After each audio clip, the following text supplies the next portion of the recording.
Hi, I am Shraddha. Welcome to my YouTube channel Addicted to Biology.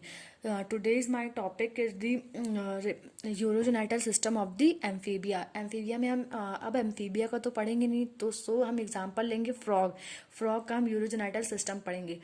But आज हम खाली उसका excretory system पढ़ेंगे, कल हम उसका रिप्रोडक्टिव सिस्टम पढ़ेंगे। अब एक्सक्रीटरी सिस्टम में कॉमन सब लोग जानते हैं कि कॉमन क्या क्या होता है। वन पेयर ऑफ किडनी होती है, यूरेटर होता है, यूरिनरी ब्लैडर होता है और क्लोएका में जाकर के ओपनिंग हो जाती है उसकी।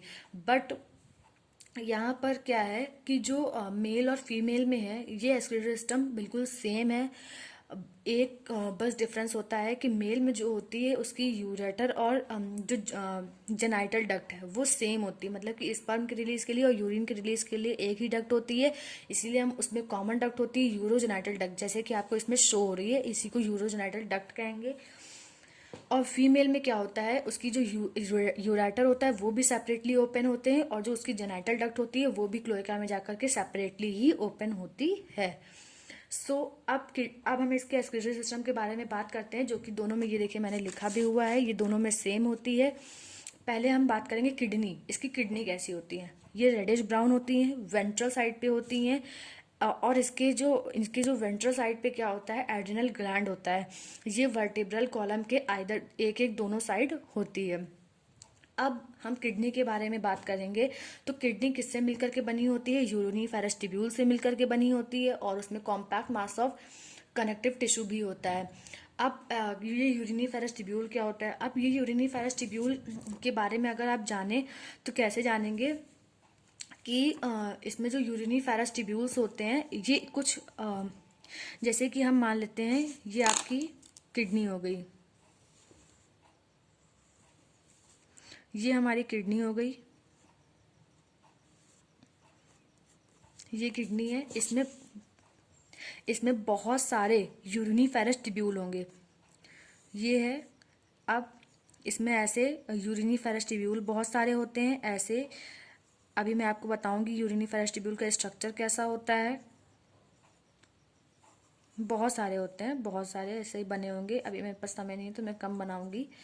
फिर ये यूरेटर है, इसका मैंने टीएस लिया हुआ है। फिर ये बिडर कैनाल होती है, फिर देन ये टेस्टिस के थ्रू ओपन होते हैं। फिर यहाँ पर पेरिटोनियम, ये पेरिटोनियम से कवर्ड होती है, ये मैंने पहले ही बताया। ये नेफ्रोस्टोम्स होते हैं, ये क्या है, नेफ्रोस्टोम्स होते हैं। ये क्या करते हैं, जो बॉडी कैविटी में वेस्ट होता है वो ड्रेन आउट करते हैं किडनी में, ताकि उसका जो है एक्सक्रीशन सही तरीके से हो जाए। ये हमारा यूरेटर है, ये है बिडर कैनाल, इसी में टेस्टिस की भी ओपनिंग होती है, और ये कलेक्टिंग ट्यूब्यूल की, ये कलेक्टिंग ट्यूब्यूल। अब यूरिनीफेरस ट्यूब्यूल हर एक कलेक्टिंग डक्ट में ओपन होते हैं और एक कॉमन डक्ट का फॉर्मेशन करते हैं, उसको हम कलेक्टिंग ट्यूब्यूल कहते हैं। कलेक्टिंग ट्यूब्यूल जाकर के, अब हम अगर एक यूरिनीफेरस ट्यूब्यूल का स्ट्रक्चर इसको जूम करके देखें, मतलब कि ये आपको ऐसा कुछ दिख रहा है, ऐसा है। अब हम इसको थोड़ा जूम करके अगर देखेंगे तो ये कैसा होता है, ये इसकी जो यूरिनीफेरस ट्यूब्यूल है, जैसे कि ये इसका ट्यूब्यूल है, ट्यूब लाइक स्ट्रक्चर होता है। ये इसमें कप शेप्ड स्ट्रक्चर होता है। कप शेप्ड स्ट्रक्चर को हम क्या कहते हैं, ग्लोमेरुलस, क्या कहते हैं, ग्लोमेरुलस कहते हैं। इसमें बहुत सारी कैपिलरीज होती हैं जो कि ग्लोमेरुलस में होती हैं। यहाँ पर एक्सक्रीशन होता है, जो यहाँ से ब्लड लाती है उसको हम रेनल आर्टरी कहते हैं, या फिर रेनल आर्टरी कहते हैं, या फिर इफरेंट आर्टरी कहते हैं। और जो यहाँ से ब्लड को लेकर के जाती है उसे हम क्या कहते हैं, रेनल वेन कहते हैं, रेनल वेन कहते हैं, या फिर इसको कहते हैं इफरेंट आर्टरी, इफरेंट वेन। ये ब्लड को लेकर के जाती है, यहाँ से इम्प्योर ब्लड जाता है, यहाँ पर प्योर ब्लड आता है, यहाँ पर इसका फिल्ट्रेशन होकर के चला जाता है। अब ये यूरिनीफेरस ट्यूब्यूल था। अब ग्लोमेरुलस और ये ब्लड कैपिलरीज, ग्लोमेरुलस प्लस ये जो ब्लड कैपिलरीज हैं ये मिलकर के क्या बनाती हैं, हमारी मेलपिगियन बॉडी बनाती हैं। ये हमारी मेलपिगियन बॉडी बनाती है, इनको पूरे को क्या कहते हैं, इतने को मेलपिगियन बॉडी कहते हैं। ये हमारी यूरिनीफेरस ट्यूब्यूल इस तरह से सेटअप होता है इनका। इसमें अब हम अब हमने किडनी के बारे में पूरा समझ लिया है। अब हमने क्या देखा कि यहाँ से जो कलेक्टिंग डक्ट है वो किडनी से बाहर आएगी और ये यूरेटर के फॉर्म में ये इस तरह ट्रैवल, ये किडनी के पास थोड़ी सी फूल जाएगी। ये मेल की बात कर रहे हैं तो यहाँ पर थोड़ा सा इनलार्ज हो जाएगी और इसको सेमाइनल वेसिकल का फॉर्मेशन कर लेगी यहाँ पर, जहाँ पर कि ये स्पर्म के स्टोर का फंक्शन करेगा। लेकिन फीमेल में ऐसी कोई बात नहीं होती क्योंकि वहाँ पर दोनों डक्ट सेपरेट होती हैं। अब ये यूरेटर यहाँ पर आएगा और dorsal side of on when the ventral side of cloaca ये ओपन हो जाएगा, वेंट्रल साइड में ओपन हो जाएगा by the opening of the urogenital duct. फिर ये जाकर के क्लोएकल अपर्चर से बाहर यूरिन चला जाएगा। अब हम फिजियोलॉजी ऑफ एक्सक्रीशन देखते हैं। तो फ्रॉग कैसे होते हैं? यूरियोटेलिक होते हैं। यूरियोटेलिक का मतलब होता है कि यूरियो और टेलिक, यूरियो का मतलब होता है यूरिन और टेलिक का मतलब होता है वाटर।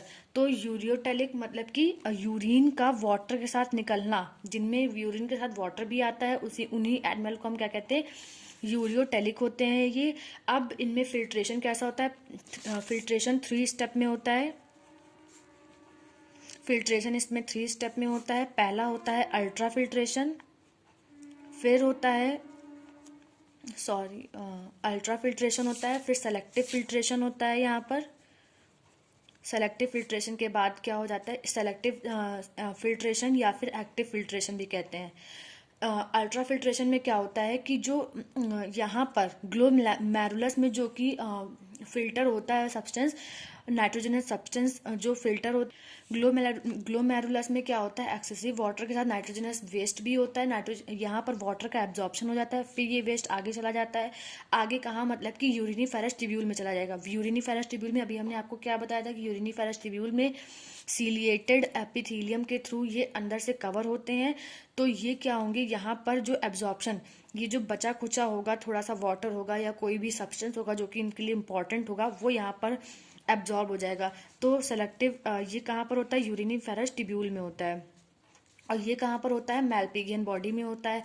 फिर जो इसमें वेस्ट निकलेगा वो कलेक्टिंग ट्यूब्यूल के थ्रू जाकर के यूरेटर के साथ क्लोएका से बाहर हो जाएगा। So thank you.